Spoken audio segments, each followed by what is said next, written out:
Hi, I'm Jesse Dillon, and this is Jesse's Office. Today's conversation is with my friend who's a magician, illusionist, and mentalist, Michael WEBER. We're talking about masters of mind-blowing magic, including the late legendary Ricky Jay, Michael's business partner and close friend for many, many years. We'll also be talking Deepfakes, collaborating with David Mamet, and losing Ricky Jay's body. But first, please click like and also subscribe to my YouTube channel to watch this and more episodes, or subscribe to Jesse's Office wherever you stream your podcasts. Feel free to leave comments and reviews. I try to respond whenever I can.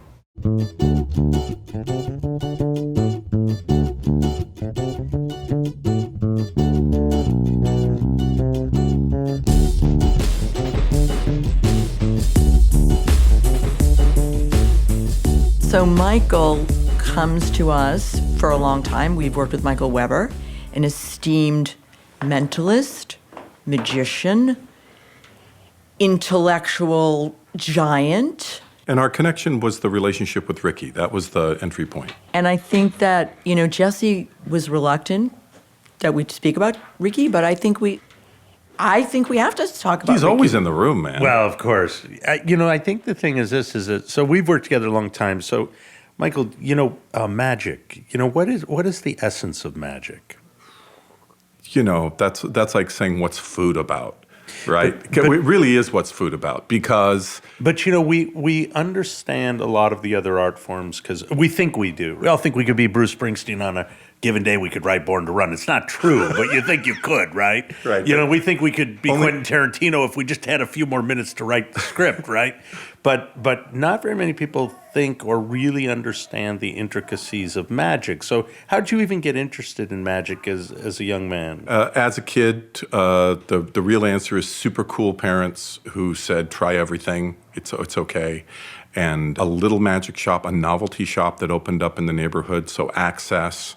And then a treasure hunt once, digging through the garage, opening the forbidden sea chest from when my dad was in the Navy and discovering some objects in there because he was a kid magician and actually worked as a counterboy, a demonstrator for one summer at a fantastic old school magic shop called Cantor's that used to be on Walnut in Philadelphia. Do you remember the first time you saw something where you just went, my God, that's something beyond? A couple times. So the first thing that happened was I was in the garage and digging through the box and finding old books and things like that, and brought in a red lacquered wooden ball. So it was a ball that had been turned out of a piece of wood and then this beautiful, probably like 30 coats of red lacquer paint on it.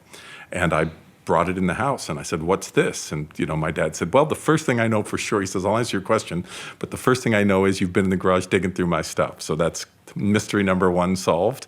And he said, but I'll show you. So he kind of stood me. We had a big glass door at the back of our house, and he stood in front of the glass door and held the red lacquer ball between forefinger and thumb and waved it up and down in the air. And now a second one appeared above that one between the first and second fingers.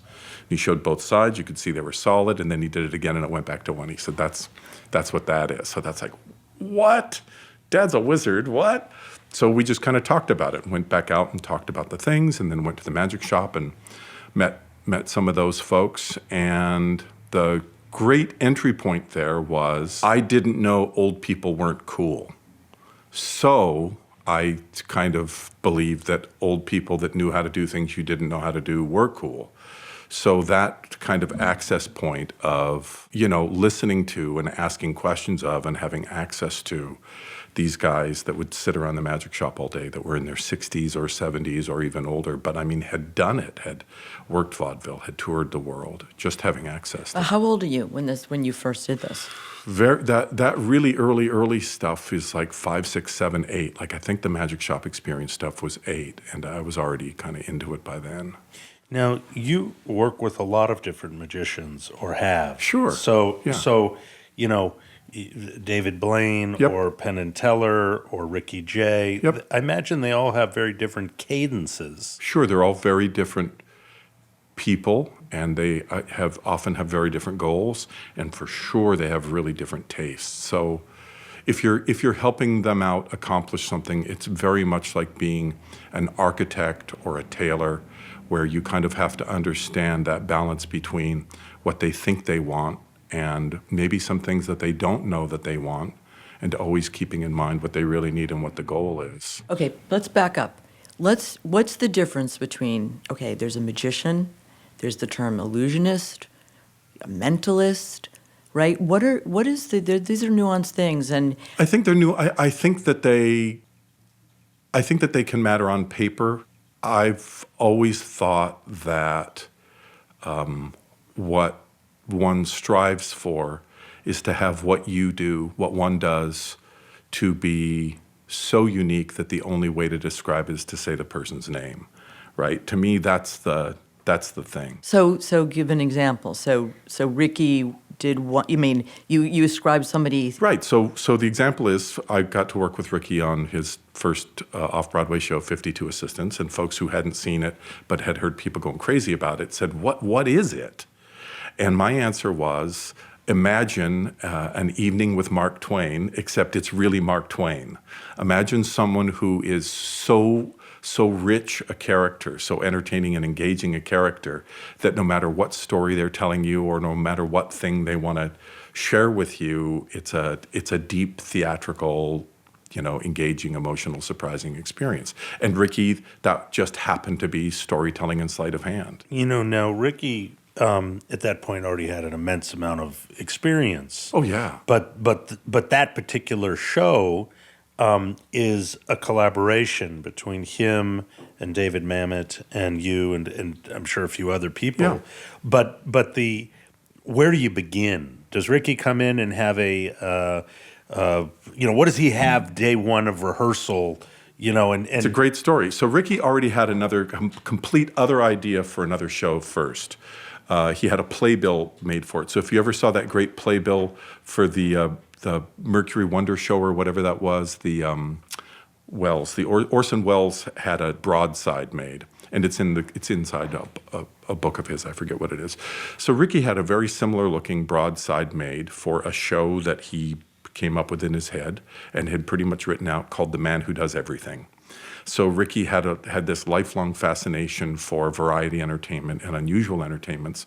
So the idea was what he was going to sell himself as was the guy that was able to perform all of those skills. So it would be, the curtain would open and you'd see him standing on stage completely, his upper half bound in rope, and dramatic music is playing and a couple of moments go by, and then all of a sudden you realize that something's moving towards his shoulder, and you kind of see a finial move from his shoulder down to his arms, and it's a zipper, and he takes it off. That thing is just a jacket. But then comes forward and does origami and hand shadows and magic lanterns and shopography and juggling and the idea, and he had the playbill figured out of what each of the acts was going to be. So that was what he had imagined. What got sold was 52 Assistants. The idea of just him on stage with nothing but a pack of playing cards, those being his 52 assistants. And the way that show got to put together was he had some ideas in his head, but we shipped bins from Hollywood to Manhattan, just bins of props for everything, mostly card-related stuff, but all the stuff he had done in the past, things that maybe he had only done once on a talk show, but all of it. And we sat there, and it got assembled from the bins. So there were some things that were built for that show. There were lots of things that were reworked for that show. And some of those things were his class. And how does David help shape the show? Because he's obviously has an incredible theatrical background, but right. Not necessarily a magic background. So no, but he, Mamet is remarkable in all ways. And one of the things he understands in his bones is storytelling and surprise. And the best magic is magic that is built around inevitable surprise. And, great stories have that, great films have that, great cons have that, great magic tricks have that. So, were you there when I think David broke the wand? I was on the phone when he broke the wand, yeah. And could you just describe that moment for us? For our dear friend passed, Ricky passed, and there's been a long tradition in magic where when a magician passes away, a wand is ordinarily broken over their grave or the coffin or something like that as an indication of the magic. Their magic is being set free. That magic won't happen anymore. I obviously knew Ricky had passed, but it really It really came to me when I heard that. Yeah. And Yeah. I don't know whose idea that was or if that was your idea. That was David's idea in the moment, and it came as a sense of urgency for him. But is it a tradition? Is it the idea that you can't take that secret that belonged to Ricky, or what was? I don't quite understand the idea. Their magic is gone. It's And you break the wand. it's blowing out the candle. You break the wand, and then Ricky's perhaps last magic trick. I think they lost his body for a while, which I think he would have loved. Is that right? Yes, and that That's what he would have loved. Like Yeah. he disappeared at his own funeral. only the people who didn't know where it was thought it was lost. Yeah. Ricky's last car that wasn't a Mercedes, he parked it somewhere when he lived over on North Flores. So he parked his car, a silver Audi, and often the traffic around there in West Hollywood was tough. So if you had to park a block away, you parked a block away. So he parked his car once and then went, I think, on a weekend trip up to San Francisco or something like that, and came back and was busy enough doing other stuff. This is very pre-Uber. But was busy enough doing other stuff that he didn't leave the house. He was writing or something like that. And when he finally went to go get his car, it wasn't parked where he remembered it. So then he went to the place that was the penultimate place he thought he parked it, and it wasn't there either. And I was up visiting him. We were working on something. So we kind of walked all of North Hollywood, and it wasn't parked anywhere. And then he called the police, who couldn't really help him very much look for the car, because if he didn't know where he put it, that didn't mean that it hadn't been towed away or that it had been stolen, or maybe he just parked it somewhere he didn't realize. So to the moment of his last breath, he did not know the last place he parked his car. Did he ever get that car back? No, The car never. It was gone. It's forever. gone? It's funny because when Ricky was around, I didn't see him that often, but it's funny. I see him all the time now. As I walk I through do too. airports, I see people look Yeah. just like him. It's a crazy thing. So what is that? Because I see him a lot as well. In fact, we were someplace at a conference in Sedona, a very secret conference. Got it. And There we was looked at Ricky each J. other, and there was Ricky. Literally, we both. But what do you think is? I mean, now we're dwelling a little bit on stuff Ricky really hated, which is stuff I woo-woo. love, the woo woo, Yeah. the Yeah. psychic. Yeah. But I- what is that? That's an illusion. It feels like an illusion. But what is that? It is. It's our brain. I could look it up and find the name for it for you. But when we become sensitized to something, our brain is hungry for that, whether it's potato chips or running or whatever that thing is that your brain loves, that sensation of that experience. Now we're getting to the magic and the real fakes and all that stuff, the direction we're moving. I think we've got that 6.5-pound wet walnut up there. It's doing the driving a lot of the time and doing something to us to make us feel like we're the decision maker, but really we're just, we're the Otamatone performing its wait a minute. actions. You mean it just runs us and we? It's like the Descartes idea that Yeah, you're, yeah. A lot of the time, I think that's what's going on. Very unsettling. When you worked with Ricky and David Mamet, like when you worked with us, we did a show together. Yeah. And there was a language that you would talk to Ricky in, because we're not magicians, but you're working with non-magicians. And is that, like when you were working with David, is that the same thing, or is David consider himself a magician and so he could... No, he was very respectful about. It's funny that there was another really talented consultant on 52 Assistants at the time, another magic consultant, but he wasn't really of the sleight of hand world. So there were times when Ricky would call me aside, and Mamet knew he wasn't going to be a part of that conversation, and he respected that. But when the other guy didn't get invited in, sometimes that was, that could make people not feel great about it. But Ricky had hard lines drawn of what you could talk about. And a couple of years ago, for my 50th birthday, he gave me a beautifully printed certificate I still have called the No Holds certificate. And it said that our relationship had reached the point that my gift with him was any question I asked him, he would tell me the answer or the secret to. And it's not like he really withheld stuff earlier, but it was kind of like a very intentioned opening up to everything is available. So when you work with David Blaine or Penn Teller sort of, I think, are more open, although all the time, because I was very close with them, they would never tell me how a trick was done. No. I have to tell you, I think their openness is a kind of a clever illusion a little bit, because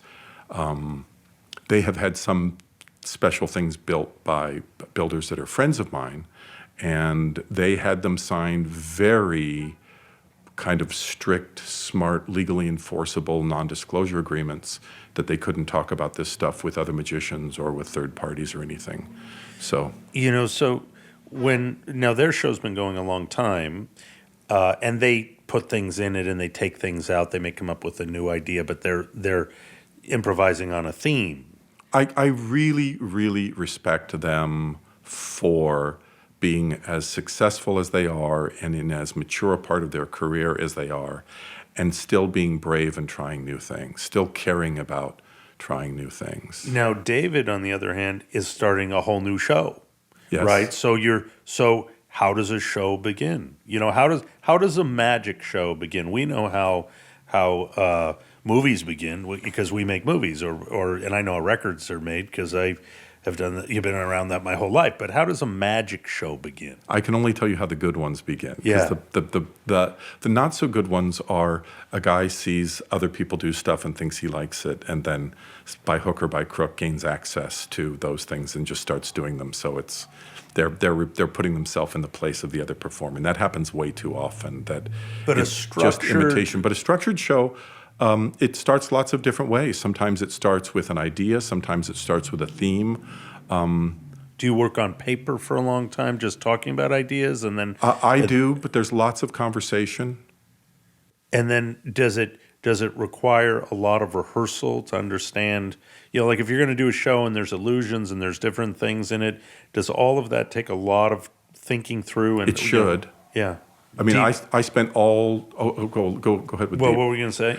I spent all day yesterday in my backyard making things float. So there's a project I'm working on where a character has to be able to just cause an object to move from one place to another. So that was me yesterday. I spent about 2 weeks thinking about it and gathering up materials, and I didn't touch anything yet. I just kind of brought everything into the nest and thought about it, and then yesterday built stuff. And it's in making things, it's really important to begin and it's really important to finish. And that sounds ridiculous, but I know a lot of people that walk around with a bunch of great ideas in their head, and they just need to do 6 or 7 more things before they're ready to start. So that's kind of the death of a great idea. Number one is not starting. But I know even more people that have 400 unfinished projects that are it's somewhere along the way. And some are close to the finish line and some just barely got started. So it's really important to me to try all of those crazy ideas and to get them all to a finished place. Because you don't know anything until you've made the first really janky model. Now, you and Ricky had a company together, which I don't know whether... Deceptive Practices, Yeah. It still exists. And what Deceptive Practices would think about magic in theatrical productions or in movies. Yeah. What were some of the movies you guys worked on or some of the plays you worked on? Casino, one of the Mission Impossible films, one of the Ocean's films, Forrest Gump. So when we think about illusions in movies, and movies run into technology. Sure. But a lot of times we don't really think about like a good illusion. We just think like, well, we'll just green screen that thing and stick it in there, right? So how should we be thinking about illusion in theatrical productions? Just always what is the most effective way for the audience to give them that experience. But a movie is an illusion already. Right, already. So we're already in a land of illusions. Except that even the most amazing thing over time becomes invisible, right? So I remember I was working on a Full Tilt Poker commercial with Errol Morris the day that the first iPhone was announced. And all the other production people there, they were just on fire talking about this thing that was going to be all of these different capabilities together in one. They were just so excited about this thing. And now I've got two of these miracle objects in our pocket all the time, and they've become commonplace. So think about that. Think about how short it takes for something that's wonderful or new, whether it's a fact or an idea or a false fact or whatever that is. Think about how quickly something special that stands out to us and captures our attention suddenly becomes commonplace, just that we can acclimate to these things. When you're thinking about something that is going to occur in a movie, like an effect, is it important that it has a beginning, middle, and an end? Because a lot of times, if you just, make person fly and you don't even address it, they just fly, there's no story to it. So the big difference between putting a magic effect into an existing story or having the magic effect be the story is, for me, the kind of classic magic effect story is introduction, conflict, resolution. So not just beginning, middle, end, but the kind of dramatic, care about a thing, something happened to a thing, magically somehow we have returned order to the universe or made things better than when we started. In a play or for a film, like I just finished doing all the magic effects for the Beetlejuice musical that opened on Broadway about a month ago. So there's a case where there are these giant amazing puppets by Michael Curry. There are already special effects, fire effects and smoke effects going on at the same time. There's a bunch of physical animation stuff that's happening. That's another department. But most of my stuff are things that either happen with a body or to a body. There's a couple of exceptions in that.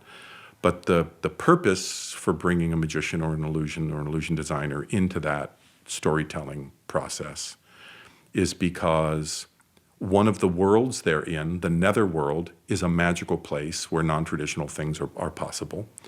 And the characters, the Beetlejuice character and the couple that become Barbara and Adam, that become ghosts, they become enabled to do things that ordinary mortals can't do. So my job is to help inform their characters by representing what they can or can't do in the real time of the story. So at one point, Beetlejuice has to appear, but because the train is already rolling, you don't stop and show a thing empty and have someone examine it and tell a story about it. He just manifests at this moment, and it's already a dramatic moment. There's a theory, and I think it's right 99% of the time, that drama is motion forward, right? The audience, you're keeping the audience in a constant state of what happens next. So we just, as cool as this stuff is, now what? Magic is often reflective. What just happened? So it causes you to stop forward motion and think about, but I saw inside there, and it was in my hands, and I got to look at it, and I got to make that decision. In theater, in the competition between what happens next and what just happened, drama always wins. So your intelligent insight of, does it have that beginning, middle, end? The overall story will, but the magic often is just a part of that story. So there might be a magic effect that is the beginning. There might be a magic effect that is one of the engines that helps drive the middle. In Beetlejuice, one of the illusion effects is the end. It's the answer to one of the problems in the story is a thing that can't really happen, but that happens on stage. We now exist in a time where we hear this term fake news. And a lot of times, we talk about, we did a project where we went to Russia and we actually filmed one of the people who had come up with the idea that, what you do now is, he was talking about Ukraine, about the first stories when the AIDS researchers on the airplane got shot down. The first news story is coming out of Russia is the Russians did it. The second story is the Ukrainians did it. And the third story is the people were dead before they got on the airplane. And so what it does is it says, this was a strange man we shot. And we didn't shoot him. We didn't shoot him. We filmed him. Well, we filmed him, right. But we just for the record. And he really we're talking about, sort of post-Vietnam. Vietnam, the news is either you're for the war or you're against the war. Now we live in this time where we don't know where to stand. No rational person can contend with it. I mean, you look at the news today, and like I have no idea what's going on. Like, I just sort of get nips and traces and Twitter and CNN, and it all comes together. But it's really hard as a rational person to sort of have any sort of vision into that. So, we're going to talk about deepfakes, but even before we get to deepfakes, it's just misinformation. Isn't this a form of magic in a sense? It's a form of deception, and it is using techniques and sometimes technology to shape perception. I mean, Ricky would always, obviously at a great level of cons. Yeah. Is the news essentially a con now? So we have to remember that con comes not from convict, but from confidence. And the idea of the con man is a confidence trickster who takes something from you not at the end of a gun, but at the other end of a promise. Sometimes that promise is one that you make to yourself in your head, and the con man or con woman doesn't say anything at all, that you infer something. And that's a great magic tool. A big magic secret is if you can cause a member of the audience to convince themselves of something that you didn't overtly talk about, you're starting from a fantastic place, because the structure you are going to build is based upon a foundation where the audience lied to themselves. And if they ever go into that retrograde analysis phase where they're trying to deconstruct what you did and what you said and looking for inconsistencies, every audience member, even magicians' audience members, stop after they're done with the things that the magician showed them or told them. In a sense, we have such polarization in this country, isn't it? And we talk about the Russians coming in and buying Facebook ads and influencing people, but in a sense, isn't that the illusion that we're creating, is that we're telling them stories that they want to believe? That's part of it. A story doesn't have to be based on facts to tell the truth. Think about all the great, terrifying childhood stories that we tell that have that Aesop fable, inner truth or a lesson to be learned in it.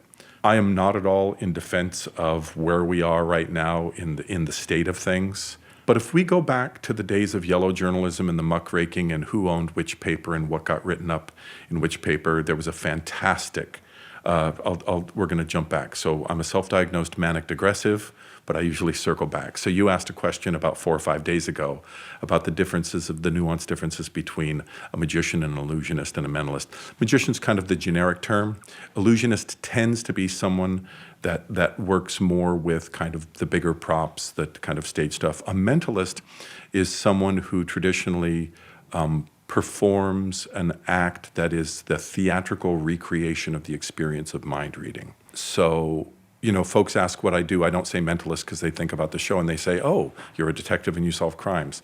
I describe myself as a theatrical mind reader. So that's what it is. I don't solve crimes. I don't do it day to day.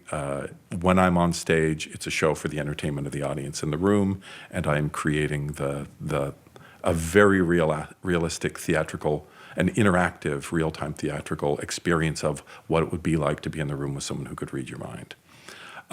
There was a fantastic historical mentalist, mind reader, hypnotist named Erik Jan Hanussen. The elevator pitch version of him was that he became Adolf Hitler's personal psychic and astrologer, and boy, it's a tough job right there. Okay, well, here comes the corker, and Hanussen was a Jew. So Hitler's clairvoyant was a Jew. Right. And if he could have only told them some other stuff, it probably would have helped a lot of people. Yeah, exactly. Yeah, that's the problem when you start believing your own powers. Yeah. And the reason I bring him up is a genius thing that this guy did. He did a lot of really crazy smart stuff, much of it more crazy than smart, was he bought up a lot of the little local newspapers, made the money selling the advertising, but would then use those papers to be his own critic and make claims against him, but only claims that he could overcome. So when your harshest critic and the loudest voice of criticism is the one that you actually control, so that third parties reading this and then looking at you and saying, that's not true, it stifles out real critics. So that was for a promotional purpose, right? That was to sell more tickets and to be more popular in his shows and in his influence. I have a question, though. You're saying that this idea, though, of this sort of monopoly on the news or what is the truth didn't come with the internet, right? It's not a new it's just thing. more pervasive. And we see it more. So it's like just everything else. We're also at a time right now of such bifurcation that I think the reason it bothers us more now than maybe in the past is because we feel so confronted by the other side, whatever that is for you. And it feels like it's the other half of the world, the other half of the community. It really does feel like a sharp knife down the center. So it might be your parents or your best friend or the people you work with or the people you work for or your kids, whatever that is. So to have it hit so close to home and feel like a daily thing and something that gets put in front of us, not daily, but every couple of minutes, every time you interact with whatever the media sources are, you're getting hit over the head again. But what do you, I mean, so you're right. There's the two sides. The obvious, you turn on Fox or you turn on CNN, whatever. You're getting these two different stories. Yep. And so I'm sitting there and I'm watching and I'm screaming, like, Right. That's not true. Or you see the current 45 saying things. But we're seeing, replay of 100 things that he might have done that are completely contrary. It is lying. Calling him now the current 45. That's a calm 45. We're not going to say the name. Why? Because he might appear if you Well, say the name 3 no. times. Only 3 times. he I may don't come want in to. here Well, say it 3 we're times. here with It's an like illusionist. Candyman. We don't know what might be conjured He could up be into this listening room. to us right He now. probably is. I Bad know the things could Russians happen, are. you know. Everybody. No, but it's like because that's what I'm interested in is how do we get to a point where, because start with propaganda, go to yellow journal, just keep going all the way up until the current time. Okay? Right. And so if somebody keeps telling you something over and over again, and do you believe them? But you know that you think it's not true because you've seen evidence that it's not true, but you're being told that. Now I will continue to be a disbeliever of certain things being told, right? But there's a lot of people that are not going to discern the information. So now, Well, I mean, how does you're that really saying critical thinking, but I mean, it's like a lapse of critical thinking on both sides, on the It's deep hard. left or the deep right. It's just so hard. And I mean, I don't think I've ever said this out loud, and now I'm saying it in a place where people will be able to push it back to me, but I'm old enough that I'll just deal with it. I think one of the biggest problems we've got in terms of humanity is organized religion. Because we've got different groups of people that have different books, that have different histories and different sets of facts and ways we're supposed to behave and treat each other and think and believe. And when we get to that point of belief or faith, which means our commitment, our soul-based spiritual commitment to something for which hard facts do not exist, and we can't test any of these hypotheses. They just are. We just have to take those on faith. I just have trouble with where that leads us because it's been more misused than used well. A lot of that becomes an ideological framework as opposed to a religious framework. I'm fine with that. I'm fine with that as the overall thing. I agree with that. But the place it seems to keep coming up, and the place just like the iPhone, that thing that we really noticed at first that's become invisible to us, all of these things, and I think that's the danger, is that over time, all of these things that really stand out, the danger is not when they're outrageous. The danger is when we've become complacent about them. With deepfakes now, it seems like we're entering a new phase because these are things where you could literally see a piece of film. I mean, you mentioned Mark Twain earlier. You could have Mark Twain back from the dead talking on camera. More importantly, it would be like you could say, well, here was Obama giving a speech, and this is, and he could say, well, I never said that. And how do you prove that he said it or didn't? So first of all, let's define, though, just for our people listening, how would you define it? What is the deep fake? Because it's where we're headed, or we're probably already there. What is it? We're there a lot. So it's using whatever tools are necessary to create a piece of experiential evidence that for all intents and purposes is indistinguishable, that no amount of facts or forensics deconstruction can tell us the difference between this that was created and the actual event that happened. So DARPA just put $65 million towards identifying deepfakes. It seems like a very paltry sum because, I certainly don't have any expertise in it, but just having manipulated film for a long time for our sort of simplistic goals, of telling stories, it seems to me that once you have this technology, there is not going to be any test to be able to know whether it was true or not. And it probably wouldn't even matter even if you could, because once the story's out there, it's a piece of film and people aren't going to... So where does that take us? Where we could go with deepfakes on both sides, like the darkest place and then a positive, like could we go to a good place with a deepfake, right? We're assuming it's terrible. But I think it is terrible because it's inherently not the truth.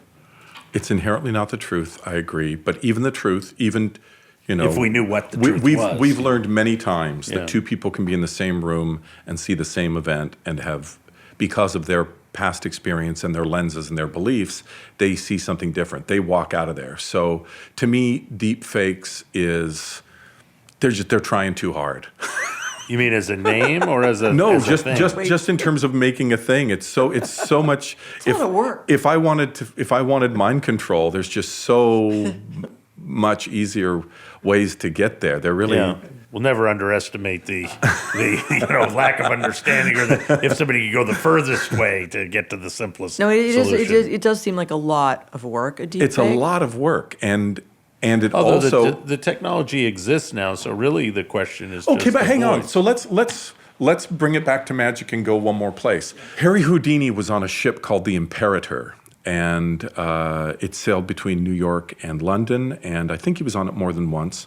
But on one of the cruises, he was on one of the passages he was on with a president. I think it was Roosevelt, and he had a photograph taken of himself and Roosevelt, and he published it in one of his autobiographies, one of his books. So there's a picture on the deck of the Imperator with Harry Houdini standing next to the President of the United States, except that what got published in the book was a version of a photograph that was taken on the Imperator of Houdini and the President and 6 or 7 other crew people and passengers around them. And Houdini had everyone but himself and the President painted out by hand. So it was, turn of the century Photoshop that was done by hand. And often it was done, when you think back even into the 70s, I had photos hand retouched back then by artists. So here we are with a deep fake. We've got one of the best known names in magic, his autobiography, his story of what happened. And when you go back to refer to the source material, there's a photograph of him that isn't what really happened. It wasn't this, that's implying some kind of cozy one-to-one relationship with him. And Stalin would do that. Where that's he would what I'm going to mention. Yeah. There's a fantastic book of a number of different dictators called Making People Disappear. And they are pairs of photographs and the 2 stories that accompany them, with sometimes just a person in the background, a politically outspoken person, an opponent, someone who was a compatriot who disappeared in real life and then in all photos beforehand. So that kind of storytelling was happening for a really long time. One of the things that's happened, I think, is we've just become more reliant upon it, right? It's just the food we keep getting fed all the time as our source of facts. The more that we rely upon secondhand storytelling as opposed to firsthand experience, the more susceptible we are to that stuff. And it would be tough to live your life never reading a book and never looking at a photograph or seeing a television broadcast. But maybe if we want to be good, careful humans, we just stop getting our news from CNN or Fox altogether. Maybe that's just not safe water to drink anymore. Or is it that this idea that critical thinking, it's like there are certain things we just know are not true, but we still will question. I guess it's that thing of not knowing where to stand. It's like that's part of it. We're these simple people, essentially, who are faced with this overwhelming complexity, and it's very hard to know where to stand these days. I agree that's a really difficult thing to do. And a lot of it feels like moment to moment, and as humans, we're embarrassingly inconsistent sometimes. And there's also a thing where you really can't trust your own judgment because we're For terrible. sure. It's like we're the worst. it's like court cases, like where you're supposed Statistics, observation, where the gaps in human perception and our gaps in linear rational logical thinking. Just we're not good at that stuff. How do you impart, I go through this with my son, I know you go through this with your son, it's just like, how do you impart critical thinking? Because it isn't going to be about understanding a specific narrative. It's got to be about understanding narratives and being able to make a decision with imperfect knowledge, because it's always going to be imperfect knowledge. Always, right. But what I think one wants to do is to avoid the really suspicious stuff. Well, it's interesting. We met with somebody, Brett Steele, this woman who worked for Homeland Security, who's now working on curriculum for students to be able to discern, like, how you even, it's a little bit about critical thinking, but it's sort of how do you teach people to actually go through an experience and have some understanding of where it might be veering off, right? So the extremes, remember that ad? I think it was the New York Times, maybe, like, this is an apple, this is a banana, this, and they're showing you one and the other, and it was so clearly, hopefully, we all agreed what was the banana and what was the apple, but at least I felt I did. But can we train people? Do we think there's a way where we can help people through a narrative? Or just help them not to be duped, not to be conned. Have an instinct. But I just want to raise another question, which is, because now we're talking about, kind of such a deep dysfunction that you don't even trust your instinct. Because what is an instinct? An instinct is based on a set of experiences where you believe that you have some understanding of the situation, and that's your instinct to run, the guy's bad, or whatever that is. So are we taking away people's instincts? I think that I don't know that it's taking away instincts. I think it's more a question of understanding that our knowledge of new situations is imperfect, always. And that the only thing we can do each time is level set and make the best decision we can with a, imperfect understanding. With imperfect understanding in the moment and with a long view. And I had I always have weird thoughts, but I had a weird thought making things float yesterday, that there's the point at which a thing floats its highest and then comes back down again. And I thought, that's funny. No matter how high it floats, that's always the midpoint, right? So whether we're throwing a ball in the air or whether it's our own journey through life, at some point we hit the midpoint, and then we're returning back, right? We're moving away from gravity's force, and then at some point, we're not moving as fast as we did, or we're not overcoming gravity like we used to, and we start moving back again. That's not a bad thing. That's called getting old. I don't.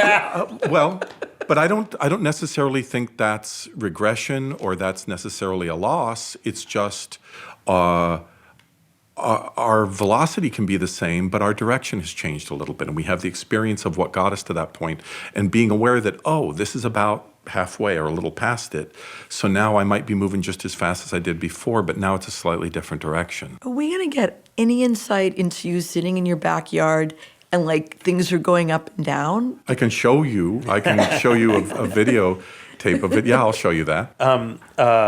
Okay, we'll put that in as additional material. Okay. Ricky told me, Ricky was late for a meeting, like when we were doing the show I don't know he was always late. Wait. Well, no, but he came, he was kind of winded, and he was like, he was always winded. Well, he was actually, it's true, but this particular time he had an extraordinary experience. I don't know if you remember this, but he came, and it was just a little moment. Nobody might remember this at all, the three of us, but he came in and he said, I had been walking in Beverly Hills. I don't know if you remember this. He's like walking in Beverly Hills, and he saw somebody there doing an illusion, a street performer doing an illusion, and it astonished him. He said it was like the most amazing thing I remember that he'd seen. But the guy had no training or even any understanding at all of what he was doing, and he didn't realize that the one person who really could appreciate what he was doing was standing right in front of him. And I think he was saying, like, Ricky was astonished because he said, well, I'm a magician too. And, like, the guy had no idea that he was, like, one of the best magicians in the world. And this other guy was just something. But it does sort of get at this thing, we talk about intention with these deep fakes and these ideas where a lot of people are just going to hit it and they're going to do great stuff. terrible, diabolical things, but they don't even know that they're doing them because they don't really do them from some long, they're not going, well, Plato and Aristotle forward to, it's Yeah, like right. they're not building it. They're just sort of, mucking around It's true. somewhere. What figuring it if out. those shadows in the cave are projected? Then we can control what they are. Yeah, exactly. So it's. I mean, what's your thought on that? Because You we mean do. the randomness of just... There's so many people. I'm talking doing about the things ball that- going out and coming Yes, back, the halfway point. Yeah. And what that made me reflect on was I was a big Buckminster Fuller fan when I was a kid. Me too. And Bucky. Geodesic Domes, and Yep. one of his books was called I Seem to Be a Verb.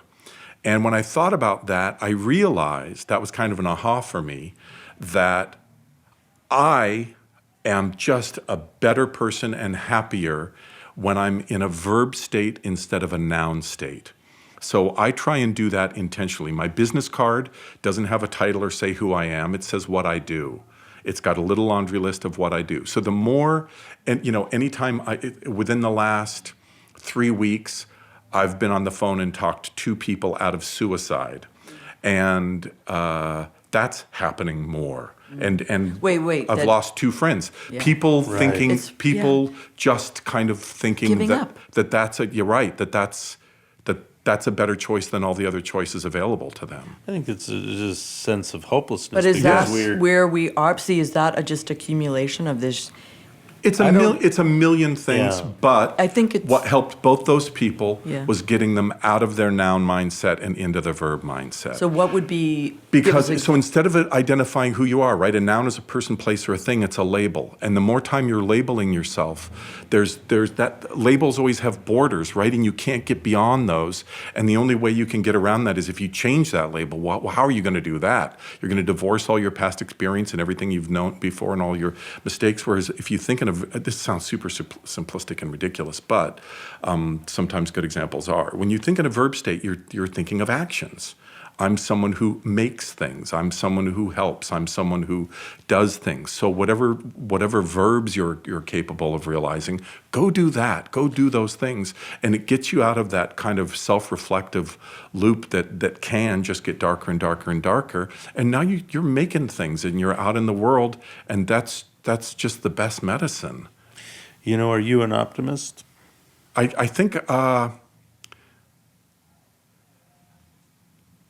I think I'm an analytical pessimist, but a behavioral optimist.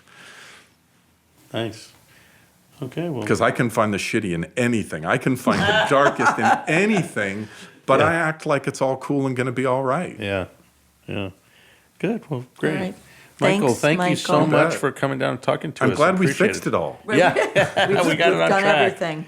I think Okay. that's it, guys. Okay, cut, you guys. Thanks for watching and listening. Don't forget to subscribe and click here for the next episode.